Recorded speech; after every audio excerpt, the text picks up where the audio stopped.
In this video, I'm going to broach a topic that is going to make some people unhappy.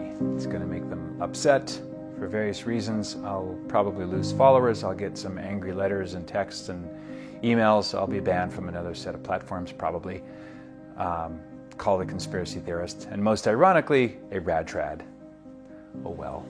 I want you to bear with me and hear me out in this video. I try to live my life like a juror at a trial. And I see every day as an opportunity to examine evidence that's put in front of me. Every day in our 24/7 media, or I should say hypermedia culture, someone makes a truth claim. Someone else contradicts that truth claim. Someone else tries to sell me something or convince me to do something or to think something or not to think something. The goal is to rationally sift through the evidence, weighing out the arguments in your mind, thinking things through for yourself. So let's get to it. In this video, I present 7 pieces of evidence that Jorge Mario Bergoglio, the former Cardinal Archbishop of Buenos Aires, who is now called Pope Francis, is an anti-pope.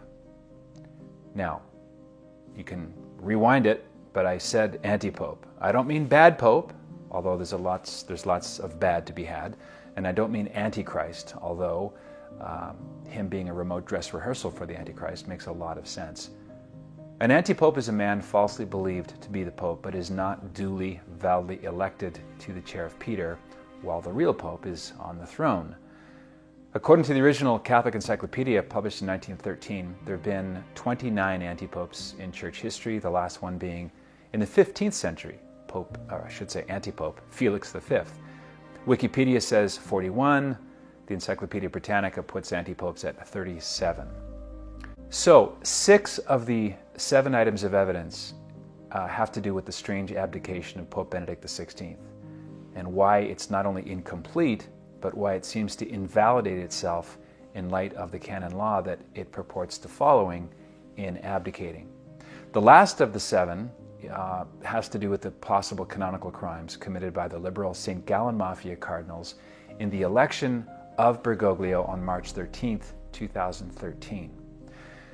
And believe me, let me say at the outset, I understand that this whole topic is extremely taboo, especially for conservative Catholics, that this is a bright, jagged, red pill. I also understand that there are powerful forces in the church and outside the church, very much invested in keeping people silent about this hypothesis. Conservative Catholics who should know better especially do not want me talking about this. I've been told in very grave terms that I'm in spiritual danger, that I'm walking on thin ice with God, and that Canon 1404 says that the first see or the Holy See is judged by no one, unquote.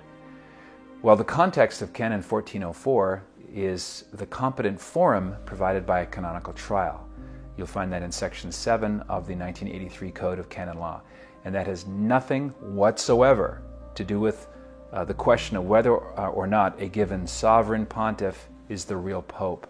I am not conducting a canonical trial, and I'm certainly not judging the Holy See or anyone else. The cardinals of the Catholic Church are the ones assigned to sort out questions like papal elections and papal abdications. And so far it looks like a grand total of 0 of them are interested in even looking at this. I'm also not debating whether or not the Church has the authority to depose a pope who is a heretic. I'm aware of the arguments of St. Robert Bellarmine and St. Francis de Sales, and I know that there's some very sharp-elbowed opinions on the internet about all of this. This is not what I'm talking about either. Whether or not Francis can be formally pronounced a heretic, or even if he is a formal heretic, has nothing to do with the evidence that Benedict XVI is still the real pope. Nor is what I'm saying evidence for sedevacantism. Sedevacantism is the belief that the chair, the sede, is vacant. And most sedes hold the last legitimate pope was Pius XII, who died in 1958. And since all the cardinals who voted in the conclave after he died that gave us Pope John XXIII, they're all dead, which means Christ was either lying or got it wrong when he promised that St. Peter's would have successors in succession until Christ returned. This is also not that. This is evidence. 7 pieces of it. Now, not every individual item is a slam dunk persuasive bit of evidence, but I think the cumulative effect will hopefully get you thinking about the possibility or the probability that it's true. I present this evidence to begin a very important and long overdue conversation in the Catholic Church about this. Remember, this is a binary question of is or is not Benedict XVI still the valid Pope? In no particular order, piece of evidence number 1. The term Pope Emeritus is not only strange, but has no precedent. It was insisted on by Pope Benedict XVI, as was the decision to live in the Vatican, in the Mater Ecclesiae residence adjacent to the Vatican Gardens. In addition to the Pope Emeritus title, it's downright confusing to have 2 popes in Rome at the Vatican, one active and one retired. The kiddie porn platform Netflix even produced a movie called The Two Popes.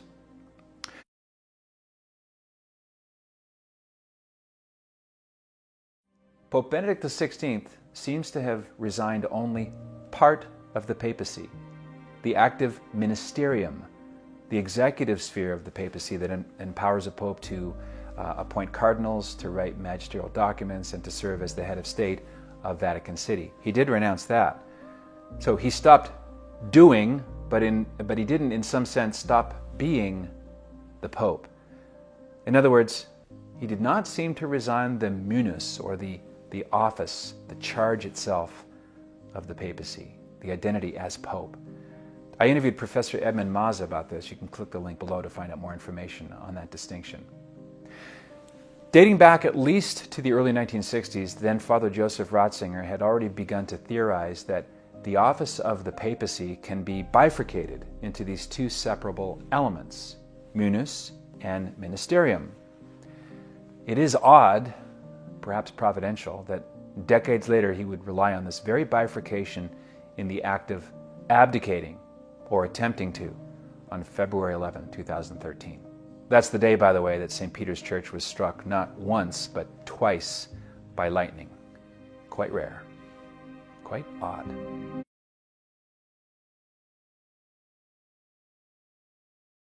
And also in some interviews that appear to affirm that his boss is still the Pope. What do I mean? Well, let's get specific.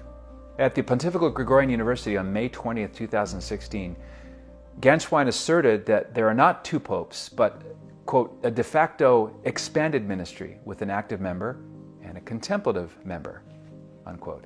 He also said Benedict has left the papal throne, and yet, with the step made on February 11, 2013, he has not at all abandoned this ministry. Instead, he has complemented the personal office with a collegial and synodal dimension as a quasi-shared ministry, unquote. What on earth does this even mean? Did I miss where Jesus called both Peter and Andrew to be his first representative on earth after he went back to heaven? Pope Benedict himself, in his last general audience on February 28, 2013, told the huge crowd that gathered, and I quote, "The always is also a forever. There can no longer be a return to the private sphere. My decision to resign the active exercise of the ministry does not revoke this," he said. He goes on, "I no longer bear the power of office for the governance of the Church, but in the service of prayer, I remain, so to speak, in the enclosure of St. Peter," unquote. If you're confused, you're not alone.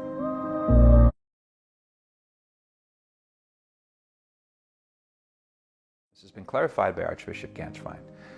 He still signs letters and documents as Pope Benedict XVI, PP, which stands for Pastor Pastorum or Pontifex Pontificum, both of which are formal titles of the Vicar of Christ.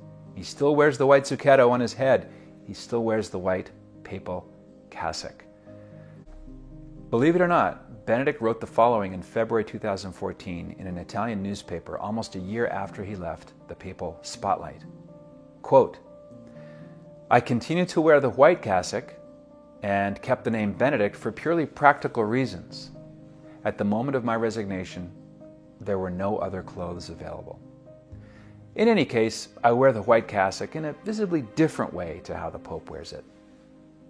He goes on, this is another case of completely unfounded speculations being made, unquote. With respect, this is absurd. No other clothes available? The letter to that Italian paper was published almost a full year later. Really, still no other clothes available to the Pope Emeritus of the Catholic Church? Either Benedict didn't write that and is a kind of prisoner of the Vatican, or he didn't really think it through before he wrote it. And that is highly uncharacteristic of everything else we know about the careful scholar Joseph Ratzinger. Which leads me to item number 5. This is a strong bit of evidence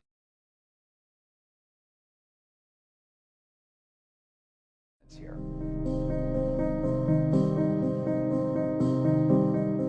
There are at least 3 errors in the official Latin Declaratio that was read by Pope Benedict on February 11, 2013. This is not the place to review them, but I would direct your attention to the link below to the 2021 book by Professor of Law from Medellin, Colombia, Professor Estefania Acosta. It's titled Benedict XVI, Pope Emeritus?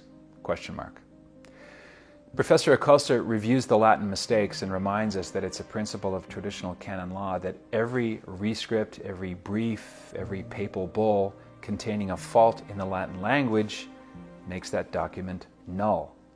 The question becomes whether you believe that someone who is renowned for decades for his linguistic and theological precision, who could write, dream, and speak in the mother tongue of the Church, Latin, would be so haphazard in composing the very document of all the documents that he wrote.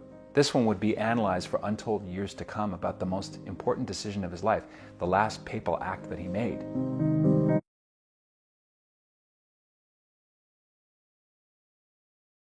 The number of leaders who don't accept the validity of the Bergoglio papacy grows around the world.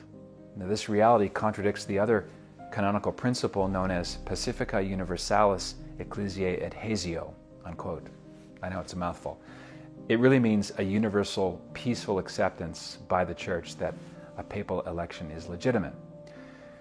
Now, there are good and sincere Catholics that hold to this, and they say that this principle contradicts the idea that Benedict's abdication was not valid because it was peacefully and universally accepted.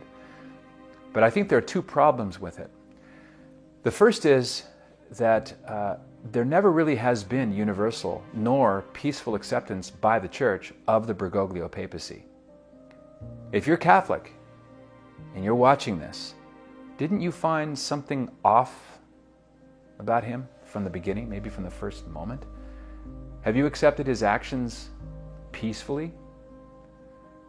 Orthodox and traditional Catholic commentators all over the world, I was one of them, began to express grave reservations early on about the grandiose acts of superhumility and mostly the doctrinal chaos generated by Francis and his ecclesial Amen corner. Aren't you one of them? The second problem is that the principle of universal peaceful acceptance dates back before the medieval era when popes were elected by acclaim by the people of Rome. Besides, not only have universal and peaceful not been defined, the principle was never a defined dogma either.